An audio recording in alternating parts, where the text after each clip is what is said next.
একেবারেই ঘনিয়ে আসছে পবিত্র ঈদ উল ফিতরের সময়। আজ থেকে শুরু হচ্ছে 7 দিনের সরকারি ছুটি। আমি এই মুহূর্তে রয়েছি আব্দুল কুদ্দুস ফিলিং স্টেশনে।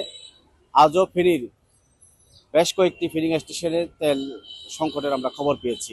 এই ফিলিং স্টেশনের কর্তৃপক্ষের সঙ্গে আমরা কথা বলে জানতে পেরেছি সকাল থেকেই তারা অকটেন এবং ডিজেল বন্ধ রেখেছেন, তাদের এখানে কোনো তেল নেই। এখানকার যারা তেল নিতে আসা গাড়ির মোটরসাইকেল চালক এবং বিভিন্ন গাড়ি চালক তারা ক্ষোভ প্রকাশ করেছেন।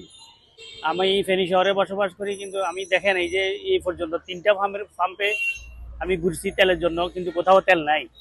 বিষয়টা গভর্নমেন্ট বলতেছে, সরকার মন্ত্রী মহোদয় বলতেছে যে আমাদের তেলের প্রচুর পরিমাণ রিজার্ভ আছে, কোথাও কোনো ঘাটতি নাই, সবাই নির্দিষ্ট পরিমাণ তেল নেন, যেখানে যান তেল পাইবেন, কোনো সমস্যা নাই, কেউ তেলের জন্য পিটাপিটি মারামারি ট্রাভেল করিয়েন না আপনারা। কিন্তু আমি এই যে পর্যন্ত আমি কোম্পানি চাকরি করি, এখন আমাকে কোম্পানি দৌড়াইতেছে, কিন্তু আমি 3টা ফার্মে ঘুরছি, কোথাও আমি তেল পাই নাই। এখন এই ভোগান্তি হয়রানি কার জন্য, কিসের জন্য আমরা করতেছি? আমাদেরকে হয়রানি পাবলিক, আমরা জনসাধারণ, আমরা দেশের মানুষ। কারণ পাবলিক আমরা পাবলিক, এখন সরকার আমাদেরকে এই ভোগান্তি কেন দিতেছে? কিসের কারণে? তেল কোথায় ঘাটতি, কোথায় এই তেল মজুদার রাখা আছে, এবং এই তেল কে স্টক করছে, কোথায় এই সিন্ডিকেট? আমরা এই সিন্ডিকেটের শেষ দেখতে চাই এবং আমাদের এই ভোগান্তির অবসান চাই। 2 দিন পরে ঈদ, বিভিন্ন জায়গায় যাইতে হয়, আত্মীয় স্বজন আসে, বিভিন্ন জায়গায় বিভিন্ন কাজ কাম আছে। এখন 2-3টা ফার্ম ঘোরা হয়ে গেছে আমার অলরেডি, আমি কোথাও তেল পাই নাই। মানে কি কমু, এই অবস্থা সেফ 2টা দিন হয়েছে এই পরিস্থিতি। এখন আমি কোথায় যাবো বলেন?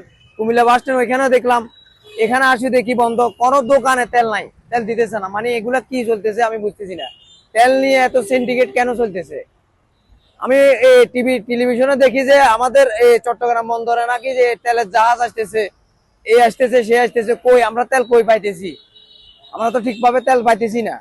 এটা এই জিনিসটা যাতে সরকারের কাছে পৌঁছায়, আমি বিগতভাবে আবেদন জানাই, আপনাদের মাধ্যমে যাতে এটা ঠিকভাবে পৌঁছানো সম্ভব হয়। এসে দেখতেছি যে আমরা তেল পাচ্ছি না, আরো অনেকে এরকম লাইন ধরে ফিরে গেছে, কোনো পাম্পে তেল নাই। কিন্তু সরকার থেকে ঘোষণা দিয়েছে কি প্রত্যেক পাম্পে পুলিশ থাকবে, কোনো পুলিশও দেখতেছি না, সেনাবাহিনী থাকবে, সেনাবাহিনীও দেখতেছি না। কিন্তু আমাদেরকে আশ্বাস করা হয়েছে যে তেল পাবে পাম্পে গেলে, কিন্তু সত্যিকারে প্রত্যেকটা পাম্পের একই অবস্থা। সকাল থেকে 5টা পাম্পে ঘুরছি, কোনো পাম্পে তেল নাই, সবাই সিন্ডিকেট ধরে বসে আছে। এই জন্য সরকারের দৃষ্টি আকর্ষণ করছি আরো কঠোরভাবে ব্যবস্থা নেওয়ার জন্য। পাম্পে আসি তেল নাই, তেল থাকবে তেল দেয় না, 10 লিটার দিয়ে 8 লিটার দিয়ে এরকম হয়রানি করে। আমি ফেনী পেট্রোল পাম্প মালিক সমিতির যুগ্ম সাধারণ সম্পাদক তারেক হোসেনের সঙ্গে কথা বলেছি। তিনি জানিয়েছেন যে ফেনীতে 28টি পেট্রোল পাম্প রয়েছে, অধিকাংশ পাম্পেই চাহিদা পরিমাণ তেল পাচ্ছেন না, এবং ডিপো থেকে তারা তেলের জন্য তাদের যে ডিমান্ড তারা দিচ্ছেন সেটি তারা অর্ধেক পরিমাণ পাচ্ছেন। অর্থাৎ সরকার যে রেশনিং পদ্ধতি তুলে দেওয়ার কথা বলেছেন, কিন্তু মূলত বাস্তবে কিন্তু চিত্র কিন্তু একটু ভিন্ন। তিনি বলছেন যে তারা যখন সেখানে গাড়ি পাঠাচ্ছেন, সেখানে তাদেরকে তাদের গাড়ি ফেরত দিচ্ছেন, অথবা তাদের গাড়ি সেখানে বসিয়ে রাখা হচ্ছে।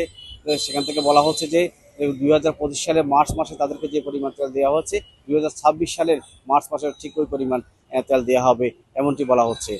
আমি আব্দুল কুদ্দুস ফিলিং স্টেশনের ম্যানেজার মুর্শিদের সঙ্গে কথা বলেছি। তিনি বলছেন যে আরও তাদের গাড়ি ডিপোতে পাঠানো হয়েছে, কিন্তু তারা তেল পাচ্ছেন না, সেখানে গাড়ি বসে আছে। অর্থাৎ তারা সকাল থেকে তারা তেল বিক্রি বন্ধ করেছেন। আমি এই বিষয়ে কথা বলেছি ফেনী জেলা প্রশাসক মনিরা হকের সঙ্গে।